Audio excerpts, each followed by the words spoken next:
अस्सलाम वालेकुम व्यूवर्स। आज हम पाइथन डिस्ट्रीब्यूशन का एमजीएफ और सीजीएफ निकालेंगे और उसके कोएफिशिएंट ऑफ स्क्यूनेस और कोएफिशिएंट ऑफ कर्टोसिस फाइंड करेंगे। और पाइथन डिस्ट्रीब्यूशन का जो पीडीएफ होता है वो हमारे पास होता है ई की पावर माइनस लैम्डा की पावर एक्स और ओवर में एक्स फैक्टोरियल, और इसकी रेंज होती है वो हमारे पास होती है 0 से लेके इन्फिनिटी तक। और फर्स्ट ऑफ ऑल हम इसका एमजीएफ फाइंड कर लेते हैं। एमजीएफ को मोमेंट जनरेटिंग फंक्शन भी कहा जाता है, और एमजीएफ के थ्रू और सीजीएफ के थ्रू हम first 4 moments about origin find करते हैं।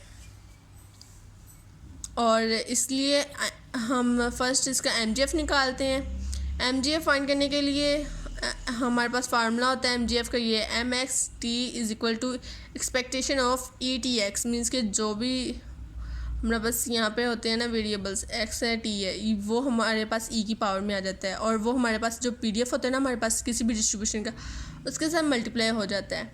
तो इसी तरह हमने ई टी एक्स को इसके साथ पीडीएफ के साथ मल्टीप्लाई कर दिया, और इसका रेंज हमारे पास जो दी गई थी वो हमारे पास 0 से इन्फिनिटी था।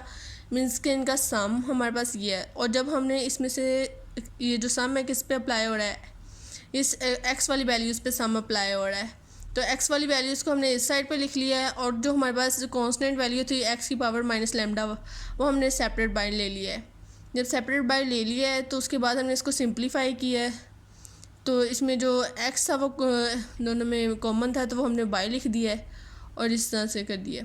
तो अब हम इस पर सम अप्लाई कर देंगे। जो सम अप्लाई करेंगे तो ये इस तरह से कुछ सीरीज़ बनेंगी हमारे पास, और ये जो सीरीज़ होती हैं ये इसके इक्वल होती हैं। यहाँ पे टी है, ई की पावर टी दिया गया है तो यहाँ पे टी है, और यहाँ पे लैम्डा ई की पावर टी है, उसी टी की जगह हमारे पास बस ये चीज़ चेंज हो गई है। तो इसी तरह हमने यहाँ पे लिख दिया ई की पावर लैम्डा ई की पावर टी, तो ये हमारे पास यहाँ पर आ गया ई की पावर में ये चीज़। तो फिर हमने इन दोनों में लैम्डा कॉमन आ रहा था, तो हमने इसमें लैम्डा कॉमन ले लिया है, और फिर हमारे पास ये चीज़ बच गई है ई की पावर टी माइनस 1। और देन हम अगर एमजीएफ के थ्रू ही इसकी फर्स्ट 4 मोमेंट्स अबाउट ओरिजिन निकालना चाहेंगे तो हम जो हमारे पास एमजीएफ ये आया है इसका हम डेरिवेटिव ले लेंगे 4 टाइम्स। वो काफ़ी लेंथी प्रोसेस हो जाएगा, इसलिए हम इसको सीजीएफ के थ्रू इसकी फर्स्ट 4 मोमेंट्स निकालते हैं अबाउट ओरिजिन। तो सीजीएफ लेने के लिए हम नेचुरल लॉग लेते होते हैं एमजीएफ का। जब हमने एमजीएफ का नेचुरल लॉग लिया है तो हमारे पास जो नेचुरल लॉग होता है वो पावर को उठा के पीछे फेंक देता होता है, तो ये पीछे हमारे पास पावर आ गया, और इसका ई का जो जब ई के साथ नेचुरल लॉग आएगा तो ई हमारे पास 1 के इक्वल हो जाएगा। तो ये इसी तरह 1 हो गया ये चीज़ हमारे पास, और ये बच गई। तो इसमें हमने इसकी सीरीज़ लगा दी है।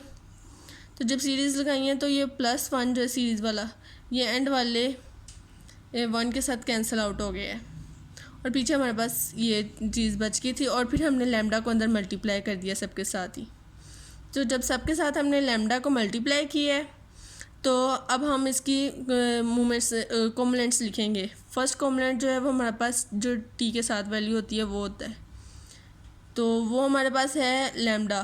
फर्स्ट कॉम्पोनेंट लैम्डा आ गया, सेकंड भी हमारे पास लैम्डा आया है, और थर्ड भी, इसी तरह फोर्थ भी हमारे पास लैम्डा ही है। ये वाहद ऐसी डिस्ट्रीब्यूशन है जिसके सारे कॉम्पोनेंट्स इक्वल होते हैं। और जो मोमेंट अबाउट, इसको फर्स्ट कॉम्पोनेंट को हम मोमेंट अबाउट मीन भी कहते हैं और मोमेंट अबाउट ओरिजिन भी कहते हैं। इसी तरह जो फोर्थ कॉम्पोनेंट होता है ना वो फोर्थ मोमेंट के इक्वल नहीं होता, उसके लिए हम फोर्थ मोमेंट के लिए ये फार्मूला यूज़ करते हैं। तो हम कॉम्पोनेंट की 4 की वैल्यू और 2 की वैल्यू हम पुट करेंगे इसमें, तो हमारे पास ये आ गया है। तो फर्दर अब हम इसके kurtosis of coefficient of skewness and coefficient of kurtosis find करेंगे। जो कोएफिशिएंट ऑफ स्क्यूनेस होता है वो उसको हम B1 भी कहते हैं, और B1 के लिए हम ये फार्मूला यूज़ करते हैं कि μ3 का स्क्वायर ओवर μ2 का क्यूब। तो जो हमारे पास कर्टोसिस आए थे वो हमारे पास जो थर्ड कॉम्पोनेंट था वो हमारे पास थर्ड मोमेंट के इक्वल है, तो वो हमने यहाँ पे लगा दिया उसका फार्मूला, उसका स्क्वायर एंड इसका, ये आपस में कैंसिल आउट हो गए, तो इसमें 1 ओवर लैम्डा हमारे पास बच गया। ये हमारे पास आ गया कोएफिशिएंट ऑफ स्क्यूनेस।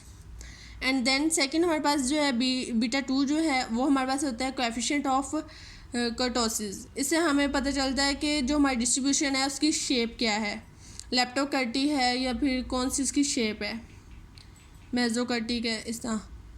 तो इसके लिए हमारे पास ये फार्मूला होता है कि मोमेंट 4 ओवर मोमेंट 2 का स्केयर। तो जो हमारे पास मोमेंट 4 आई थी वो हमने लिख दी है और नीचे मोमेंट्स 2 का स्केयर है। तो जब हम इन दोनों के नीचे सेपरेट डिवाइड करेंगे तो इसके नीचे 1 लैम्डा बच जाएगा और इसके नीचे नहीं बचेगा, इसमें सिर्फ 3 आ जाएगा और ये आ गया। इससे हमें पता चल गया कि जो हमारा कोएफिशिएंट ऑफ स्क्यूनेस था ना वो हमारा डिस्ट्रीब्यूशन पॉजिटिव स्क्यूड है, और बीटा 2 से हमें ये पता चल गया कि जो हमारी डिस्ट्रीब्यूशन की शेप है वो लेप्टोकर्टिक है। अगर आपको मेरी आज की वीडियो अच्छी लगी है तो please like, share and subscribe my channel.